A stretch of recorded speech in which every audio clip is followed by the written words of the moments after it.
श्री लक्ष्मी नारायण स्तोत्रम। प्रिय भक्तों, श्री लक्ष्मी नारायण स्तोत्र का पाठ जो भी भक्त नित्य करता है या इसे श्रवण करता है वह जगत माता भगवती लक्ष्मी जी की कृपा का एवं साथ ही जगत के पालनहार भगवान श्री हरि नारायण की कृपा का पात्र हो जाता है। वह प्राणी जगत माता माँ भगवती लक्ष्मी जो धन वैभव एवं सुख समृद्धि की देवी है, उनकी कृपा से जगत के संपूर्ण सुखों को प्राप्त कर लेता है। उस प्राणी के लिए अपार ऐश्वर्य, अपार धन एवं सुख समृद्धि की प्राप्ति होती है तथा साथ ही जगत के पालनहार भगवान श्री हरि नारायण की कृपा से संपूर्ण प्रकार के दुखों से उसे मुक्ति मिलती है। सृष्टि के बड़े से बड़े संकटों को आसानी से वह पार कर लेता है, क्योंकि भगवान श्री हरि नारायण जगत के पालनहार हैं जो अपने भक्तों की पुकार को शीघ्र ही श्रवण कर लेते हैं। जो भी भक्त इस पावन स्तोत्र को नित्य श्रवण करता है, भगवान श्री नारायण की कृपा से वह समस्त पापों से मुक्त हो जाता है तथा साथ ही सृष्टि के समस्त सुखों को वह प्राप्त करता है। तो आइए श्री हरि नारायण एवं धन वैभव सुख समृद्धि की देवी माँ भगवती लक्ष्मी जी की कृपा प्राप्त करने के लिए इस पावन स्तोत्र को भाव भक्ति के साथ में श्रवण करते हैं। श्री लक्ष्मी नारायण स्तोत्रम। श्रीनिवास जगन्नाथ श्री हरे भक्त वत्सला लक्ष्मीपते नमस्तुभ्यं त्राहि मां भवसागरात्। राधा रमण गोविंद भक्त काम प्रपूरक नारायण नमस्तुभ्यं त्राहि मां भवसागरात्। दामोदर महोदार सर्वापत्ति निवारण ऋषिकेश नमस्तुभ्यं त्राहि मां भवसागरात्। गरुड़ध्वज वैकुंठ निवासन केशवाच्युता जनार्दन नमस्तुभ्यं त्राहि मां भवसागरात्। शंख चक्र गदा पद्म धर श्रीवत्स लांछना मेघश्याम नमस्तुभ्यं त्राहि मां भवसागरात्। त्वं माता त्वं पिता बन्धु सद्गुरुस्त्वं दयानिधिः त्वत्तोऽन्यो न परो देवस् त्राहि मां भवसागरात्। न जाने दान धर्मादि योगं यागं तपोजपं त्वं केवलं कुरु दयां त्राहि मां भवसागरात्। न मत्समो यद्यपि पापकर्ता न त्वत्समोऽथापि पापहर्ता विज्ञापितं त्वेतदशेष साक्षी मामुद्धरातं पतितं तवाग्रे। श्री लक्ष्मी नारायणार्पणमस्तु। श्रीनिवास जगन्नाथ श्री हरे भक्त वत्सला लक्ष्मीपते नमस्तुभ्यं त्राहि मां भवसागरात्। राधा रमण गोविंद भक्त काम प्रपूरक नारायण नमस्तुभ्यं त्राहि मां भवसागरात्। दामोदर महोदार सर्वापत्ति निवारण ऋषिकेश नमस्तुभ्यं त्राहि मां भवसागरात्। गरुड़ध्वज वैकुंठ निवासन केशवाच्युता जनार्दन नमस्तुभ्यं त्राहि मां भवसागरात्। शंख चक्र गदा पद्म धर श्रीवत्स लांछना मेघश्याम नमस्तुभ्यं त्राहि मां भवसागरात्। त्वं माता त्वं पिता बन्धु सद्गुरुस्त्वं दयानिधिः त्वत्तोऽन्यो न परो देवस् त्राहि मां भवसागरात्। न जाने दान धर्मादि योगं यागं तपोजपं त्वं केवलं कुरु दयां त्राहि मां भवसागरात्। न मत्समो यद्यपि पापकर्ता न त्वत्समोऽथापि पापहर्ता विज्ञापितं त्वेतदशेषसाक्षीं मामुद्धरार्तं पतितं तवाग्रे। श्रीलक्ष्मीनारायणार्पणमस्तु। श्रीनिवास जगन्नाथ श्रीहरे भक्तवत्सला लक्ष्मीपते नमस्तुभ्यं त्राहि मां भवसागरात्। राधारमण गोविन्द भक्तकामप्रपूरक नारायण नमस्तुभ्यं त्राहि मां भवसागरात्। दामोदर महोदार सर्वापत्ति निवारण ऋषिकेश नमस्तुभ्यं त्राहि मां भवसागरात्। गरुडध्वज वैकुण्ठ निवासन केशवाच्युत जनार्दन नमस्तुभ्यं त्राहि मां भवसागरात्। शंख चक्र गदा पद्म धर श्रीवत्सलाञ्छन मेघश्याम नमस्तुभ्यं त्राहि मां भवसागरात्। त्वं माता त्वं पिता बन्धु सद्गुरुस्त्वं दयानिधिः त्वत्तोऽन्यो न परो देवस्त्राहि मां भवसागरात्। न जाने दान धर्मादि योगं यागं तपोजपं त्वं केवलं कुरु दयां त्राहि मां भवसागरात्। न मत्समो यद्यपि पापकर्ता न त्वत्समोऽथापि पापहर्ता विज्ञापितं त्वेतदशेषसाक्षीं मामुद्धरार्तं पतितं तवाग्रे। श्रीलक्ष्मीनारायणार्पणमस्तु। श्रीनिवास जगन्नाथ श्रीहरे भक्तवत्सला लक्ष्मीपते नमस्तुभ्यं त्राहि मां भवसागरात्। राधारमण गोविन्द भक्तकामप्रपूरक नारायण नमस्तुभ्यं त्राहि मां भवसागरात्। दामोदर महोदार सर्वापत्ति निवारण ऋषिकेश नमस्तुभ्यं त्राहि मां भवसागरात्। गरुडध्वज वैकुण्ठ निवासन केशवाच्युत जनार्दन नमस्तुभ्यं त्राहि मां भवसागरात्। शंख चक्र गदा पद्म धर श्रीवत्सलाञ्छन मेघश्याम नमस्तुभ्यं त्राहि मां भवसागरात्। त्वं माता त्वं पिता बन्धु सद्गुरुस्त्वं दयानिधिः त्वत्तोऽन्यो न परो देवस्त्राहि मां भवसागरात्। न जाने दान धर्मादि योगं यागं तपोजपं त्वं केवलं कुरु दयां त्राहि मां भवसागरात्। न मत्समो यद्यपि पापकर्ता न त्वत्समोऽथापि पापहर्ता विज्ञापितं त्वेतदशेषसाक्षीं मामुद्धरार्तं पतितं तवाग्रे। श्रीलक्ष्मीनारायणार्पणमस्तु।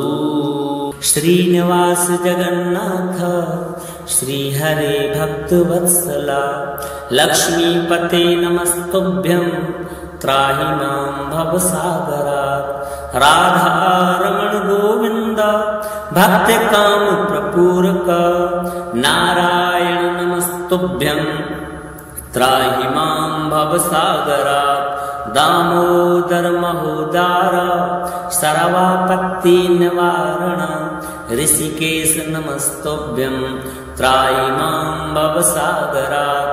गरुडध्वज वैकुण्ठ निवासन केशवाच्युत जनार्दन नमस्तुभ्यं त्राहि मां भवसागरात् शङ्खचक्रगदा पद्मो धर श्रीवत्सलाञ्छन मेघश्याम नमस्तुभ्यं त्राहि मां भवसागरात् त्वं माता त्वं पिता बन्धु सद्गुरुस्त्वं दयानिधिः त्वत्तोऽन्यो न परो देवस्त्राहि मां भवसागरात् न जाने दान धर्मादि योगं यागं तपोजपं त्वं केवलं कुरु दयां त्राहि मां भवसागरात् न मत्समो यद्यपि पापकर्ता न त्वत्समोऽथापि पापहर्ता विज्ञापितं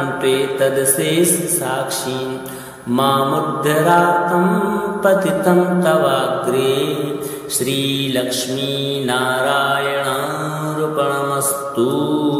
श्रीनिवास जगन्नाथ श्रीहरे भक्तवत्सला लक्ष्मीपते नमस्तुभ्यं त्राहि मां भवसागरात् राधारमण गोविन्द भक्तकामप्रपूरक नारायण नमस्तुभ्यं त्राहि मां भवसागरात् दामोदर महोदार सर्वापत्ति निवारण ऋषिकेश नमस्तुभ्यं त्राहि मां भवसागरात् गरुडध्वज वैकुण्ठ निवासन केशवाच्युत जनार्दन नमस्तुभ्यं त्राहि मां भवसागरात् शङ्खचक्रगदा पद्मो धर श्रीवत्सलाञ्छन मेघश्याम नमस्तुभ्यं त्राहि मां भवसागरात् त्वं माता त्वं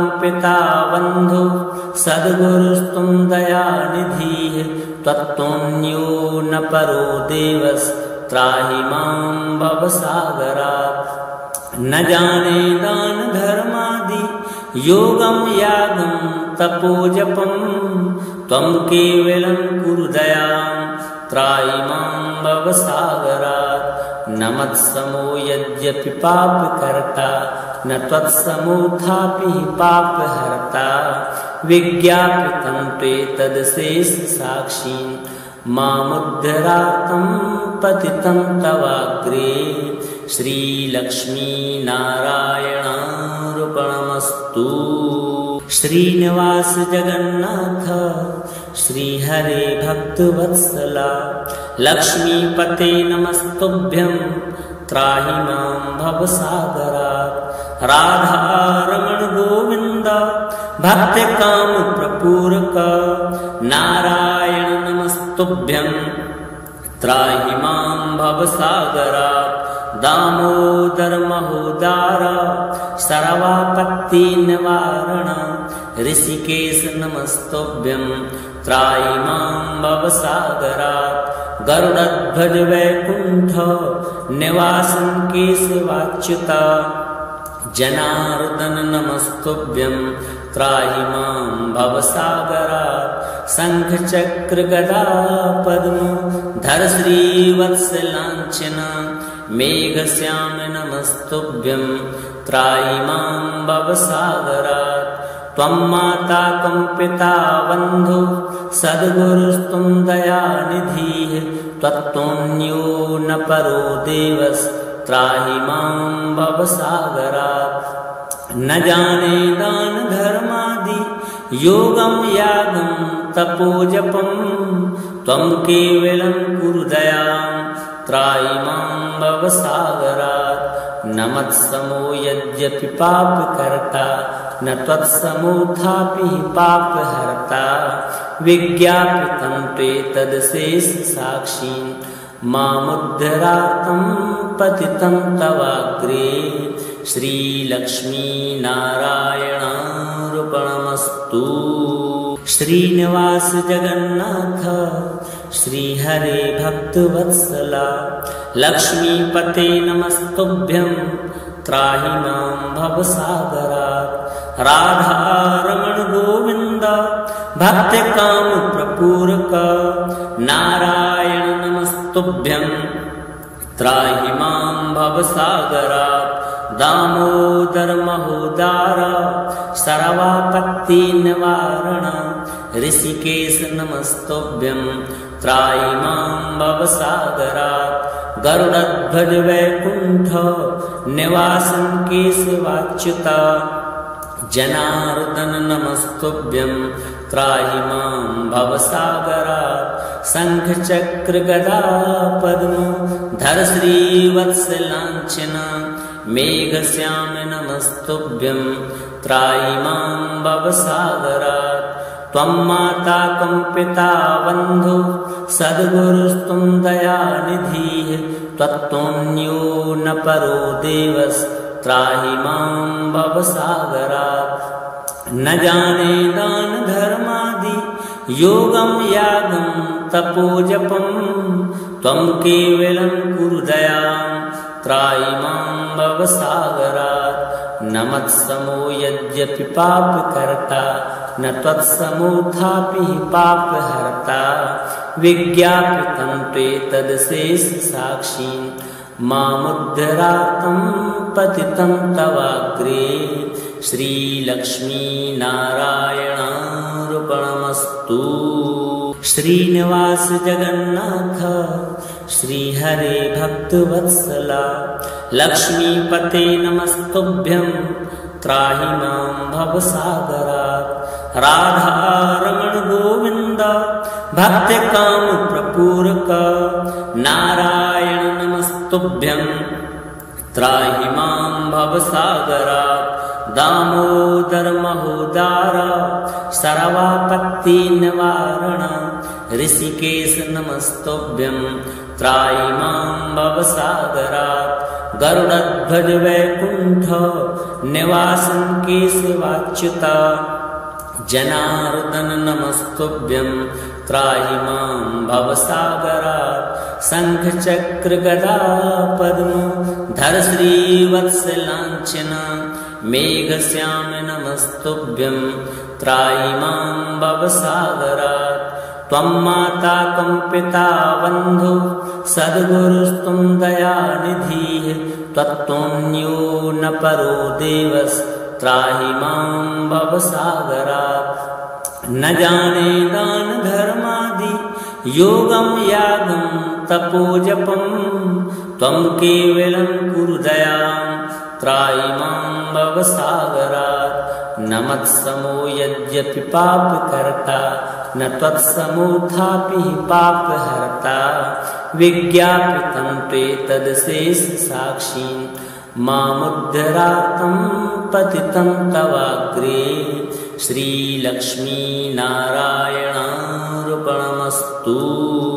श्रीनिवास जगन्नाथ श्रीहरे भक्तवत्सला लक्ष्मीपते नमस्तुभ्यं त्राहि मां भवसागरात् राधारमण गोविन्द भक्तकाम प्रपूरक नारायण नमस्तुभ्यं त्राहि मां भवसागरात् दामोदर महोदार सर्वापत्ति निवारण ऋषिकेश नमस्तुभ्यं त्राहि मां भवसागरात् गरुडध्वज वैकुंठ निवासन केशवाच्युत जनार्दन नमस्तुभ्यं त्राहि मां भवसागरात् शंख चक्र गदा पद्म धर श्रीवत्सलांछन मेघश्याम नमस्तुभ्यं त्राहि मां भवसागरात् त्वं माता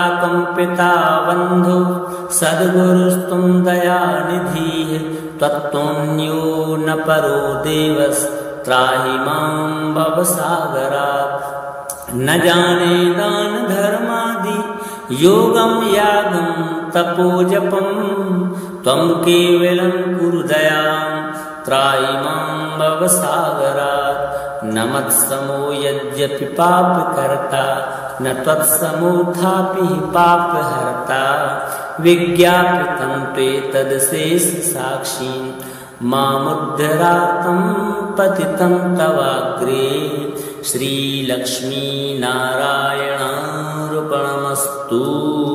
श्रीनिवास जगन्नाथ श्रीहरे भक्तवत्सला लक्ष्मीपते नमस्तुभ्यं त्राहि मां भवसागरात् राधारमण गोविन्द भक्तकामप्रपूरक नारायण नमस्तुभ्यं त्राहि मां भवसागरात् दामोदर महोदार सर्वापत्ति निवारण ऋषिकेश नमस्तुभ्यं त्राहि मां भवसागरात् गरुडध्वज वैकुंठ निवासन केशवाच्युता जनार्दन नमस्तुभ्यं त्राहि मां भवसागरात् शंख चक्र गदा पद्म धर श्रीवत्सलांछन मेघश्याम नमस्तुभ्यं त्राहि मां भवसागरात् त्वं माता त्वं पिता बन्धु सद्गुरुस्त्वं दयानिधिः त्वत्तोऽन्यो न परो देवस् त्राहि मां भवसागरात् न जाने दान धर्मादि योगं यागं तपोजपं त्वं केवलं कुरु दयां त्राहि मां भवसागरात् न मत्समो यद्यपि पापकर्ता न त्वत्समोऽथापि पापहर्ता विज्ञापितं त्वेतदशेषसाक्षी मामुद्धरातं पतितं तवाग्रे श्रीलक्ष्मीनारायणार्पणमस्तु। श्रीनिवास जगन्नाथ श्रीहरे भक्तवत्सला लक्ष्मीपते नमस्तुभ्यं त्राहि मां भवसागरात् राधारमण गोविन्द भक्तकामप्रपूरक नारायण नमस्तुभ्यं त्राहि मां भवसागरात् दामोदर महोदार सर्वापत्ति निवारण ऋषिकेश नमस्तुभ्यं त्राहि मां भवसागरात् गरुडध्वज वैकुंठ निवासन केशवाच्युता जनार्दन नमस्तुभ्यं त्राहि मां भवसागरात् शंख चक्र गदा पद्म धर श्रीवत्सलांछन मेघश्याम नमस्तुभ्यं त्राहि मां भवसागरात् त्वं माता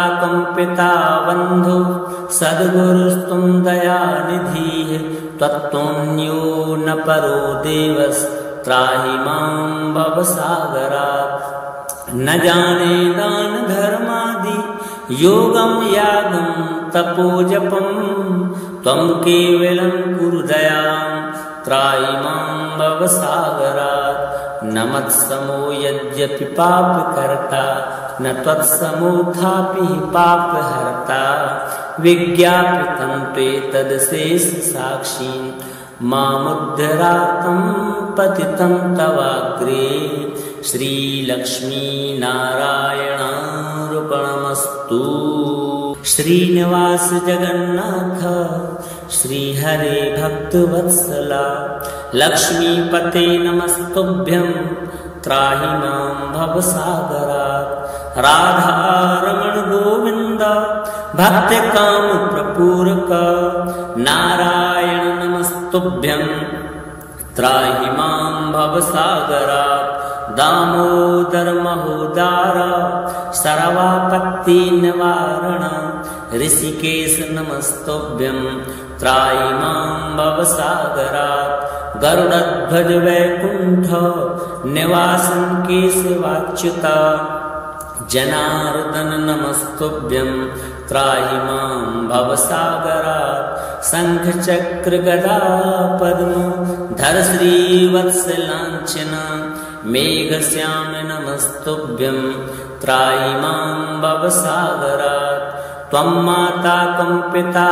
बन्धु सद्गुरुस्त्वं दयानिधिः त्वत्तोऽन्यो न परो देवस् त्राहि मां भवसागरात् न जाने दान धर्मादि योगं यागं तपोजपं त्वं केवलं कुरु दयां त्राहि मां भवसागरात् न मत्समो यद्यपि पापकर्ता न त्वत्समोऽथापि पापहर्ता विज्ञापितं त्वेतदशेषसाक्षी मामुद्धरातं पतितं तवाग्रे श्रीलक्ष्मीनारायणार्पणमस्तु।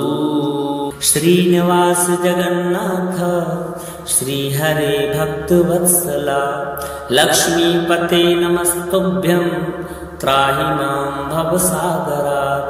राधारमण गोविन्द भक्तकामप्रपूरक नारायण नमस्तुभ्यं त्राहि मां भवसागरात्। दामोदर महोदार सर्वापत्ति निवारण ऋषिकेश नमस्तुभ्यं त्राहि मां भवसागरात्। गरुडध्वज वैकुण्ठ निवासन केशवाच्युत जनार्दन नमस्तुभ्यं त्राहि मां भवसागरात्।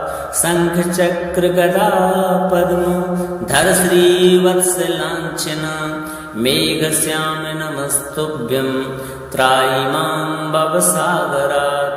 त्वं माता त्वं पिता बन्धु सद्गुरुस्त्वं दयानिधिः त्वत्तोऽन्यो न परो देवस् त्राहि मां भवसागरात्।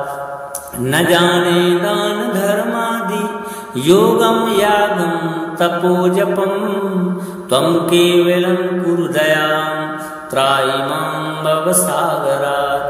न मत्समो यद्यपि पापकर्ता न त्वत्समोऽथापि पापहर्ता विज्ञापितं त्वेतदशेषसाक्षी मामुद्धरातं पतितं तवाग्रे श्रीलक्ष्मीनारायणार्पणमस्तु।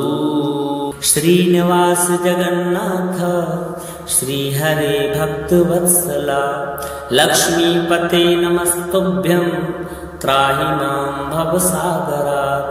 राधारमण गोविन्द भक्तकामप्रपूरक नारायण नमस्तुभ्यं त्राहि मां भवसागरात्। दामोदर महोदार सर्वापत्ति निवारण ऋषिकेश नमस्तुभ्यं त्राहि मां भवसागरात्। गरुडध्वज वैकुण्ठ निवासन केशवाच्युत जनार्दन नमस्तुभ्यं त्राहि मां भवसागरात्। शंख चक्र गदा पद्म धर श्रीवत्सलाञ्छन मेघश्याम नमस्तुभ्यं त्राहि मां भवसागरात्। त्वं माता त्वं पिता बन्धु सद्गुरुस्त्वं दयानिधिः त्वत्तोऽन्यो न परो देवस् त्राहि मां भवसागरात्। न जाने दान धर्मादि योगं यागं तपोजपं त्वं केवलं कुरु दयां त्राहि मां भवसागरात्। न मत्समो यद्यपि पापकर्ता न त्वत्समोऽथापि पापहर्ता विज्ञापितं त्वेतदशेषसाक्षी मामुद्धरातं पतितं तवाग्रे श्रीलक्ष्मीनारायणार्पणमस्तु।